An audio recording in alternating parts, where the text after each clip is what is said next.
রুমার বিয়ে হয়েছে সবে মাত্র 6 মাস হলো। রুমার বাবা আজ প্রথম রুমার শ্বশুর বাড়িতে এসেছেন, অনেক মিষ্টি, ফল, সবজি, মাছ সব নিয়ে। বাবাকে দেখে খুব খুশি হয়ে যায় রুমা। তারপর রুমা বলে, বাবা আজ দুপুরে তুমি এইখানেই খেয়ে যাবে। না রে মা, আমাকে এক্ষুনি বাড়ি যেতে হবে। তোর মা আমার জন্য বসে থাকবে খাবার নিয়ে, আমি যতক্ষণ না যাব সে খাবে না। তুই তো তোর মাকে জানিসই, আমি এখন আসি। তখন রুমা বলে, বাবা আমার বিয়ের সময় এত টাকা ধার হয়েছে, তারপর তুমি এত সব নিয়ে আমার শ্বশুর বাড়িতে এসেছো কেন? বাবা খেতে বললেও খাবে না? না রে মা, মেয়ের বাড়িতে যে খেতে নেই, তার উপর তোর নতুন বিয়ে হয়েছে, ও তুই বুঝবি না। তোর শাশুড়ি কই, ডেকে দে, দেখা করে চলে যাব। তারপর রুমার শাশুড়ি এসে সামান্য ফর্মালিটি পূরণ করে রুমে চলে যান। আর এদিকে রুমার বাবাও বাড়ি চলে গেলেন। রুমার বাবা প্রায়ই কিছু না কিছু জিনিস রুমার জন্য নিয়ে আসেন। রুমা কিছু বললে বলে, তুই আমাদের একমাত্র সন্তান, তোকে ছাড়া ভালো কিছু খেতে কেমন একটা লাগে, তাই তো চলে আসি রে মা। এরপর একদিন রুমার বাবা আসে রুমার জন্য পায়েস নিয়ে।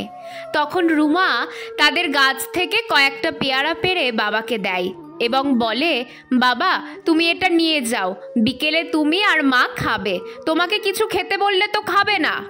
তখন রুমার বাবা বলেন, আচ্ছা ঠিক আছে, দে। তারপর উনি বাড়ি চলে গেলেন। বিকেলে রুমার শাশুড়ি চিৎকার করে বলে, গাছের পেয়ারাগুলো কোথায় গেল? রুমা তখন বলে, বাবা যে সকালে এসেছিল, বাবাকে 2টো পেয়ারা দিয়েছি। তাই নাকি?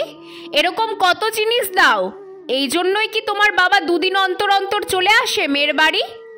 রুমা তখন বলে, না, আমি কোনোদিনই বাবাকে কিছু দেইনি, এমনকি আমার বাবা তো এই বাড়িতে খাবারও খায় না। ওগুলো সব নাটক।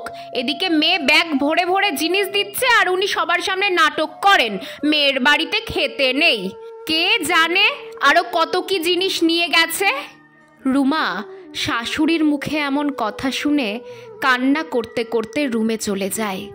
কিছুদিন পর আবার রুমার বাবা রুমার বাড়িতে এলে রুমা বলে, বাবা তুমি এই বাড়িতে সব সময় আসবে না, আর কোনোদিনই আসবে না, আমার মাথার দিব্যি থাকলো।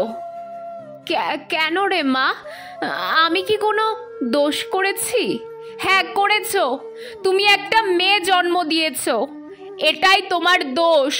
তুমি একজন মেয়ের বাবা, এটাই তোমার সব থেকে বড় দোষ। যাও, চলে যাও বাড়ি, আর কোনো দিনও আসবে না এখানে। ঠিক আছে রে, আর কোনো দিন আসবো না। তুই ভালো থাকিস, তোর শ্বশুর শাশুড়ির খেয়াল রাখিস। রুমার খুব ইচ্ছে হচ্ছিল বাবাকে বুকে জড়িয়ে ধরে বলতে, বাবা তুমি কষ্ট পেও না, এই কথাগুলো আমি মন থেকে বলিনি, আমাকে ক্ষমা করে দাও। কিন্তু রুমা কিছুই বলতে পারল না। আসলে আমাদের সমাজে অনেক মেয়েদেরই মুখ বুজে অনেক কিছু মেনে নিতে হয়। তাদের মুখের কথা আর মনের কথা পুরোপুরি আলাদা। আর মেয়ের বাবা মায়ের কপাল এমনই হয় যে মেয়ের সুখের জন্য অনেক কিছুই তাদের মুখ বুজে সহ্য করে যেতে হয়। হায় রে সমাজ।